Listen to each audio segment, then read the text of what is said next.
Hello বন্ধুরা, তোমার সকলকে ডাব্লিউবি প্রাইভেট টিউশন ইউটিউব চ্যানেলে স্বাগতম। আজকের ভিডিওতে আমরা model activity task compilation class 9 ভূগোল বিষয়ের যে প্রশ্নপত্রটি 25 নম্বরের দিয়েছে সেই প্রশ্নপত্রের সম্পূর্ণ সমাধান নিয়ে এই ভিডিওতে আলোচনা করব। তো ভিডিও শুরু হওয়ার আগে তোমার যে চ্যানেল নতুন হও তো চ্যানেলটি সাবস্ক্রাইব করে পাশে থাকা বেল আইকনটি প্রেস করে নোটিফিকেশন অন করে দাও। ভিডিওটি পছন্দ হলে লাইক করে দিও। কোনো প্রশ্ন জিজ্ঞাসা থাকলে কমেন্ট বক্সে কমেন্ট করতে পারো এবং ভিডিওটি বন্ধুদের সাথে বেশি বেশি শেয়ার করতে ভুলবে না। চলো আজকে ভিডিও শুরু করা যাক। একে দেখো সেগুলো কি বলছে, দেখো বিকল্পগুলি থেকে ঠিক উত্তরটি নির্বাচন করে লেখো। 1.1 বলছে সৌরজগতের বহিস্থ গ্রহগুলির যে বৈশিষ্ট্য থাকে না সেটি হলো। সঠিক উত্তর হবে অপশন গ, এরা কঠিন শিলা গঠিত। নেক্সট দেখো 1.2 বলছে সূর্যের উত্তরায়ণের শেষ সীমানা হলো। সঠিক উত্তর হবে অপশন খ, কর্কট ক্রান্তি রেখা। নেক্সট 1.3 বলছে মানবিক সম্পদের একটি উদাহরণ হলো। সঠিক উত্তর হবে অপশন গ, দক্ষতা। নেক্সট 1.4 বলছে বিষুবরেখা ধ্রুবতারা উন্নতি কোণ হলো। সঠিক উত্তর হবে অপশন ক, 0 ডিগ্রি। নেক্সট দেখো 1.5 বলছে ভূ আলোড়নে সৃষ্ট অনুভূমিকভাবে কাজ করলে সৃষ্টি হয়। সঠিক উত্তর হবে অপশন খ, ভঙ্গিল পর্বত। নেক্সট বলছে 1.6 ঠিক জোড়াটি নির্বাচন করো। সঠিক উত্তর হবে অপশন গ, মালভূমি ল্যাটেরাইট মৃত্তিকা, জল ধারণ ক্ষমতা কম। নেক্সট 1.7 বলছে অক্ষরেখার অন্যতম প্রধান বৈশিষ্ট্য হলো। সঠিক উত্তর হবে অপশন গ, অক্ষরেখাগুলি পরস্পরের সমান্তরাল। নেক্সট 1.8 বলছে বিদার অগ্নুদ্গমের মাধ্যমে সৃষ্ট ভূমিরূপ হলো। সঠিক উত্তর হবে অপশন খ, লাভা মালভূমি। নেক্সট দেখো 1.9 কি বলছে ঠিক জোড়াটি নির্বাচন করো। সঠিক উত্তর হবে অপশন খ, কালিম্পং জেলা সমুদ্র থেকে দূরবর্তী স্থান। নেক্সট দেখো কি বলছে 2.1 বলছে দ্রাঘিম রেখাগুলি নিরক্ষরেখাকে ড্যাশ কোণে ছেদ করে। এটি হবে সমকোণে ছেদ করে। নেক্সট দেখো 2.2 বলছে আবহ বিকারগ্রস্ত শিলা চূর্ণ বিচূর্ণ হয়ে মূল শিলার উপরে যে শিথিল আবরণ তৈরি করে তাকে ড্যাশ বলে। সঠিক উত্তর হবে রেগোলিথ বলে। নেক্সট দেখো 2.3 বলছে দার্জিলিং জেলার মধ্য দিয়ে প্রবাহিত একটি নিত্যবাহী নদী হলো। সঠিক উত্তর হবে তিস্তা। নেক্সট দেখো 3 বলছে বাক্যটি সত্য হলে ঠিক আর অসত্য হলে ভুল লেখো। তো 3.1 বলছে নিরক্ষরেখার অভিকর্ষজ মান সর্বাধিক। এটি হবে ঠিক। 3.2 বলছে কোরিওলিস বলের প্রভাবে উত্তর গোলার্ধে আয়ন বায়ু বাম দিকে বেঁকে প্রবাহিত হয়। এটি হবে ভুল। নেক্সট 3.3 কি বলছে অচিরাচরিত শক্তির একটি উৎস জোয়ার ভাটার শক্তি। এটি হবে ঠিক। নেক্সট দেখো 4 কি বলছে একটি বা দুটি শব্দে উত্তর দাও। তা 4.1 কি বলছে কোন স্থানে দ্রাঘিমা 40 ডিগ্রি পূর্ব হলে ওই স্থানটির প্রতিবাদ স্থানের দ্রাঘিমা কত হবে। সঠিক উত্তর হবে 156 ডিগ্রি পশ্চিম। প্রতিবাদ স্থানের দ্রাঘিমা কীভাবে বেরোয়, যেটা 180 মাইনাস 24 করলে সেটা বেরোয়। তো 180 মাইনাস যদি 24 করি তাহলে হবে 156 ডিগ্রি। নেক্সট দেখো কি বলছে 4.2 বলছে একটি পর্বতবেষ্টিত মালভূমির উদাহরণ দাও। সঠিক উত্তর হবে তিব্বতীয় মালভূমি। নেক্সট বলছে 4.3 কোন জলবায়ু অঞ্চলে রাসায়নিক আবহবিকারের প্রাধান্য লক্ষ্য করা যায়। সঠিক উত্তর হবে আর্দ্র ক্রান্তীয় জলবায়ু অঞ্চলে। নেক্সট দেখো বলছে 5 সংক্ষিপ্ত উত্তর দাও। 5.1 কোনো একটি নিরপেক্ষ সামগ্রী সম্পদ হয়ে ওঠার শর্তগুলি উল্লেখ করো। উত্তর কোন নিরপেক্ষ সামগ্রী বা বস্তু তখনই সম্পদ হিসাবে বিবেচিত হবে যখন সেটি নিম্নলিখিত শর্তগুলি পূরণ করবে। 1 সময় ও স্থানভেদে সম্পদের সংকোচন প্রসারণ ঘটবে। 2 কতকগুলি সম্পদ ছাড়া অধিকাংশ সম্পদ ব্যবহারে সীমাবদ্ধতা থাকবে। 3 বস্তুটিকে ব্যবহার বা প্রয়োগ করা যাবে। 4 বস্তুটির সর্বজনীন চাহিদা থাকবে। 5 সামগ্রী বা বস্তুটি সর্বত্র গ্রহণযোগ্য হবে। 6 নিরপেক্ষ সামগ্রীটির উপযোগিতা বা অভাব মোচন এর ক্ষমতা থাকবে। আর 7 নিরপেক্ষ সামগ্রীটির কার্যকারিতা থাকবে। নেক্সট দেখো কি বলছে 5.2 বলছে জিপিএস এর দুটি ব্যবহার উল্লেখ করো। জিপিএস এর পুরো কথা হচ্ছে গ্লোবাল পজিশনিং সিস্টেম। এর ব্যবহার হলো এক, কোনো দেশে সীমানা চিহ্নিত করতে জিপিএস এর কাজে লাগে। দুই, দেশের প্রতিরক্ষা ব্যবস্থায় জিপিএস এর ব্যবহার হয়। আর তিন, বিমান, জাহাজ, ট্রেন এবং অন্যান্য যানবাহনতে জিপিএস এর ব্যবহার করা হয়, ফলে যে কোনো সময় বিমান, জাহাজ বা ট্রেন ও যানবাহনগুলির অবস্থান জানা যায়। নেক্সট কি বলছে দেখো পরের কোশ্চেনটা 5.3 বলছে নদী ও খালের জলে অতিরিক্ত ব্যবহারের ক্ষতিকর প্রভাবগুলি কি কি? উত্তর, নদী ও খালে জলের অতিরিক্ত ব্যবহারে ক্ষতিকর প্রভাবগুলি হলো এক, অতিরিক্ত জল সেচের কারণে মাটির উপরে খনিজ নিচের স্থানে চলে গেলে কিছুদিনের পরে চাষবাসের অযোগ্য হয়ে পড়ে। খ, নদী বা খালের জলের উপরে অতিরিক্ত পরিবহন চলাচল করলে জলে দূষণের মাত্রা বেড়ে যায়।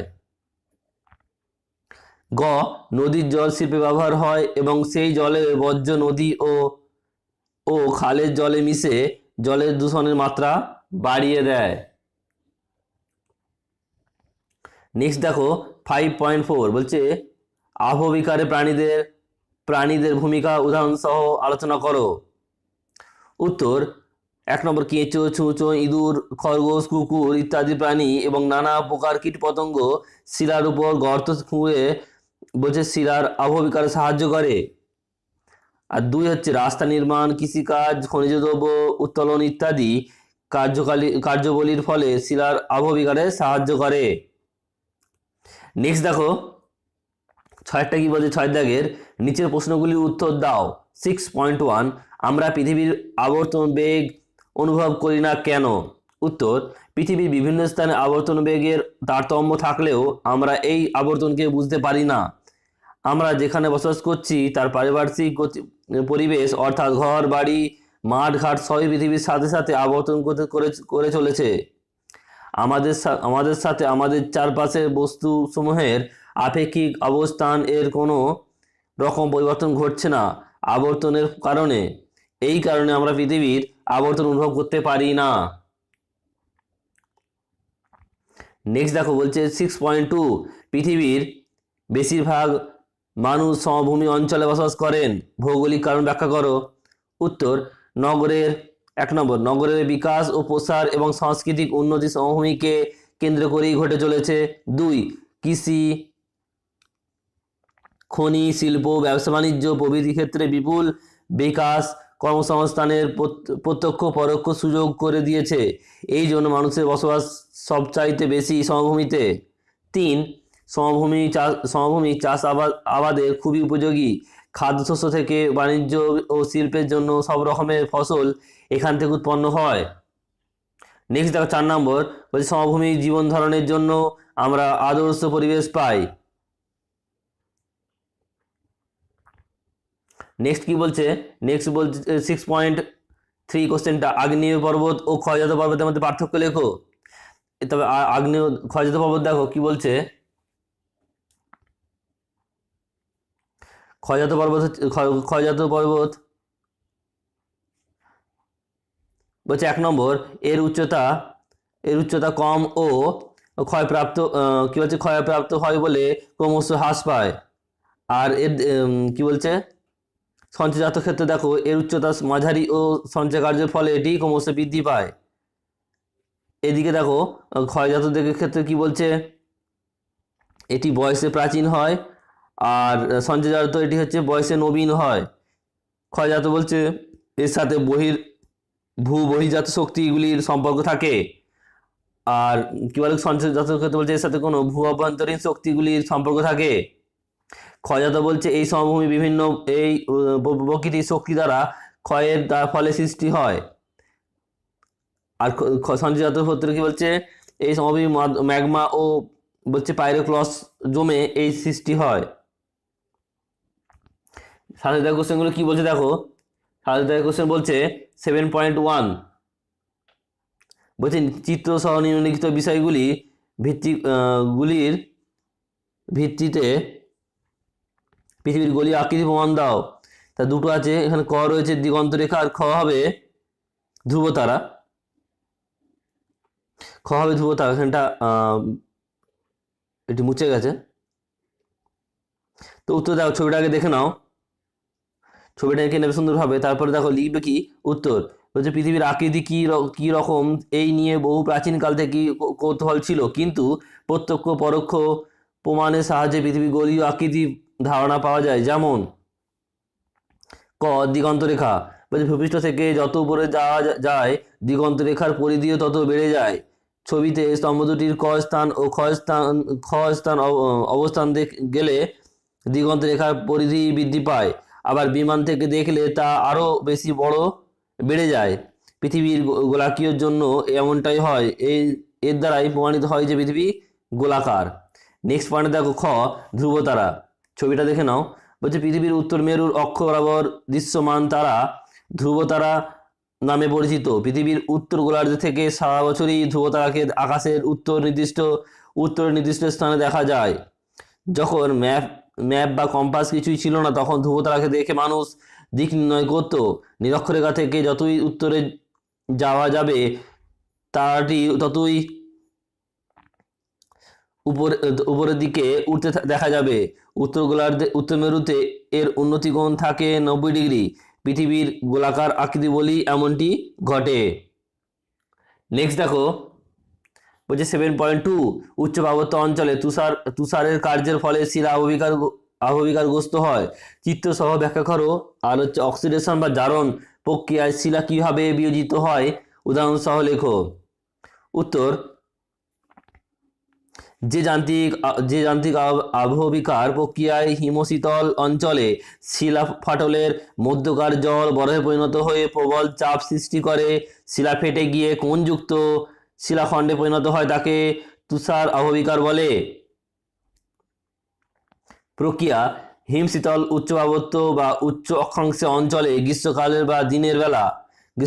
দিনের বেলা বরফ গলা জল শিলার ফাটলের মধ্যে জমা হয়।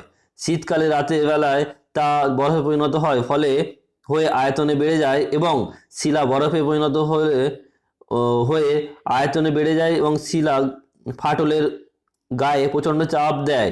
এই বরফ আবার গলে গেলে চাপ মুক্ত হয়। এইভাবে বরফ দ্বারা শিলার ফাটলের চাপের হ্রাস বৃদ্ধির ফলে শিলার উপরে টান সৃষ্টি হয়, ফলে শিলাটি ভেঙে তীক্ষ্ণ কোণযুক্ত শিলায় কণায় পরিণত হয়। বৈশিষ্ট্য 1 নম্বর, বরফের আয়তন বৃদ্ধির জন্য শিলাস্তরের পীড়ন ও টান সৃষ্টি হয়ে এটি সংগঠিত হয়। আর 2 হচ্ছে পাললিক শিলায় এটি বেশি হয়। তোমার ছবিটা দেখে নাও, প্রয়োজনে তোমার স্ক্রিনশট নিয়ে নিতে পারো।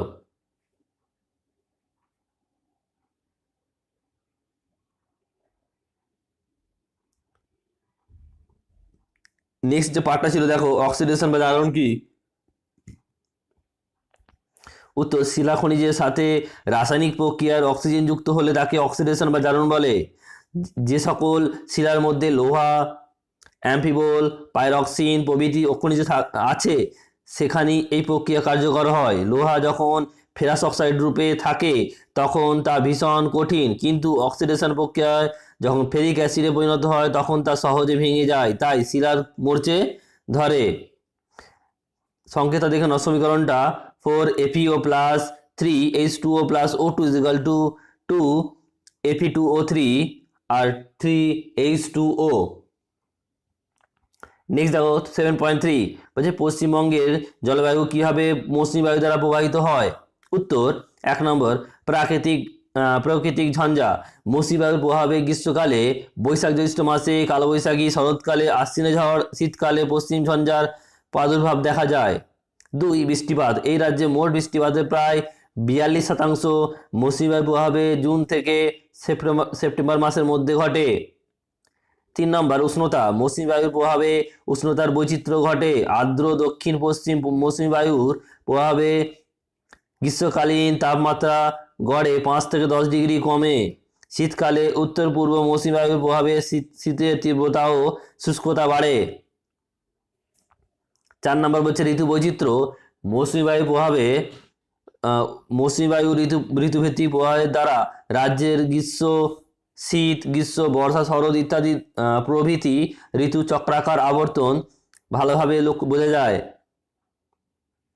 তো বন্ধুরা, আশা করছি তোমার সকল প্রশ্নগুলো ভালোভাবে বুঝতে পেরেছো। তো যদি ভিডিওটি ভালো লাগে একটি লাইক করে দিও, আর তোমার যদি চ্যানেল নতুন হও তো চ্যানেলটি সাবস্ক্রাইব করে পাশে থাকা বেল আইকনটি প্রেস করে নোটিফিকেশান অন করে দাও।